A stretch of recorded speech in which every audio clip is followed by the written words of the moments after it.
Okay, my name's Barbra Wright, and I'm the program head, and I usually say health and physical education because I schedule a lot of the, not the medical type health courses, but general program courses.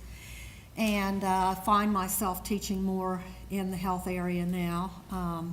But I wanted to give you a little background into, we just completed this last fall, the Associate degree of Science in Dietetics and Nutrition. And I thought it might be interesting to know how we got to this point for the development. I spent probably 2 years trying to get a nutrition certificate or a career certificate, which really didn't pan out. And the reason that it didn't pan out was primarily just because you have to be able to be employed at the end of those certificates. What we really wanted to do, and what the trend nationwide is that people are building credentials through career certificate programs, and in particular our exercise science and personal training students, and I'll get a little bit into the exercise part as well, but we tend to get that question asked a lot, because when people are trying to maintain a fitness level, they work hand in hand. There's nutrition, and then there's the fitness level. And probably 95% of our personal trainers, their clients want to know, what do I eat? You know, and they don't understand that you've got to do both to be healthy. They want to go in and just work in the gym, and they think that's enough, but it's not. They go hand in hand. So since we couldn't get into the certificate area, we decided that, let's see if this works. Yeah. Nope. Yeah, this one will work. We thought, well, why should we have a nutrition degree? And I did a lot of data searching over the last 2 years just for the certificate, but it all applies. And I got this information from the CDC. And one point was that, and some of you will kind of have an idea about this but never put a number on it, 34.9% of U.S. adults are considered obese. Not overweight, but obese. And the result of that is that it costs in U.S. dollars $147 billion in extra health care. That's astounding to me. And then I have lots of statistics, but these are the ones that I kind of wanted to share with you. The CDC also says that, and you can check state by state. So in Virginia, 50.7% of Virginia adults, 18 or older, are overweight, not obese, but overweight. That's half of the people that live in Virginia. And with those three facts, if you just look around campus, take a look around. Go into restaurants, look around. When you're walking down the street or at the mall, look around. It's a national issue. And one of the things that we talk about in our health classes, in the general health class, is the United States, our greatest asset is a healthy population.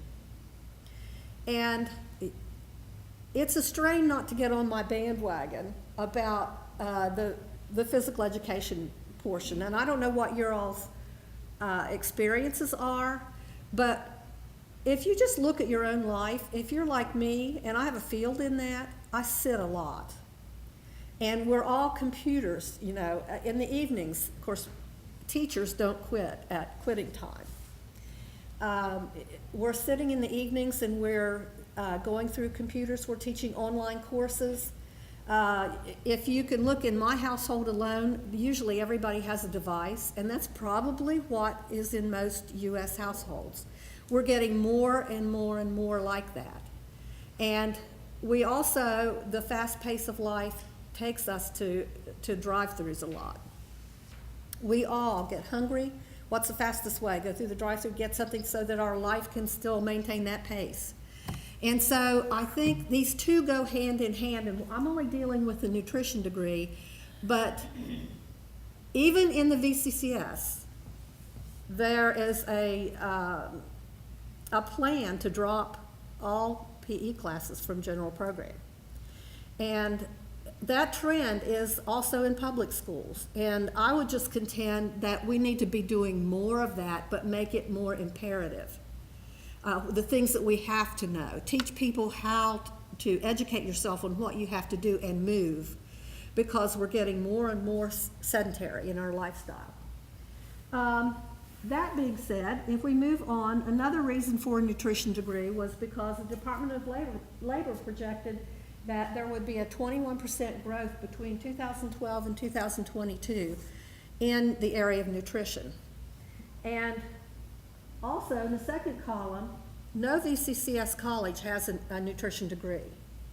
So we thought, and in my peer group, I've headed up the peer group for several years, and there's always that discussion, but nobody's taken the lead. So we wanted Virginia Western to be first and foremost on the front here. So that was another reason to pursue this.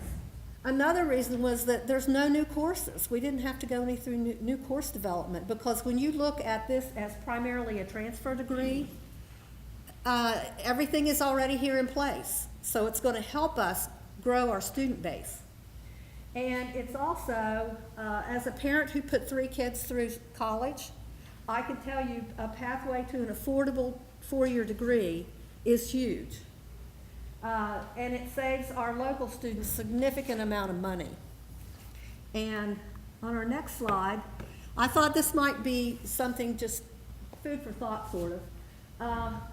I went through both, VT is one area that we will be looking for articulation agreements. And I already have a contact there, but we haven't started the paperwork for that yet. But if you look at what the state tuition is here, and you can compare this in many different ways. It's hard to compare apples to oranges, so I pulled out what room and board is. So we're just comparing tuition. And this is a 62 credit degree. So if I take 62 credits, the cost for in-state Virginia Western student was $7,395 and some cents. That's just tuition. If you go to Virginia Tech and you take those same courses, your tuition would be $24,034. Out of state, it's even more eye-opening. 62 credits for an out-of-state person coming here would be $17,393, as opposed to Virginia Tech be $56,000. So the Virginia Western student could get this degree for $17,000, and this is for 2 semesters, $41,000. The tuition cost savings alone to come here and do your first 2 years and transfer to Virginia Tech would be $14,668. And I think that is really significant when you consider that if you add room and board on, and our local students and people within our service area would not have to really pay that, but you're going to have additional costs, travel, books, and all that. But still, room and board would add $7,924 per year as to what it is right now.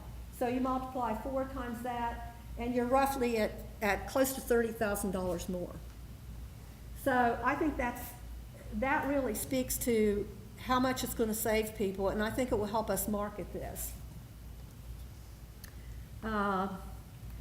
Now this is just food for thought, and I didn't pull up because I didn't want to get into a lot more slides. But this is a body mass index is what you determine, and for whether you're overweight, underweight, or considered to be obese. And the BMI is a simple index of what it kind of takes in consideration your weight and your height. And that can be skewed somewhat because if a person is very active and a weightlifter, they're going to have more body mass that weighs more in the way of muscle. So it can be, but this just gives you a general idea. And this is a free body mass indicator, a calculator. And even if you can't remember what this site is, if you just put in Mayo Clinic or just a BMI calculator, there are a lot of them online. And it's interesting to see where you fall as to what it could be. And then this is my campus challenge for you. The next time you walk across campus, look around at what students are eating. Look at unhealthy behaviors.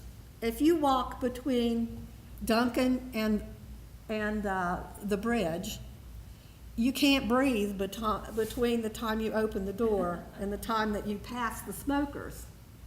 And look at the number of people that are overweight. We're just talking about just campus. How many of you have had your coworkers mention, even since January, oh, I need to eat better, I want to eat more healthy, or I need to lose weight? It's common. How many people do you know who might have a disease related to nutrition in some way? A lot of times we wait until the disease happens. A good one is type 2 diabetes.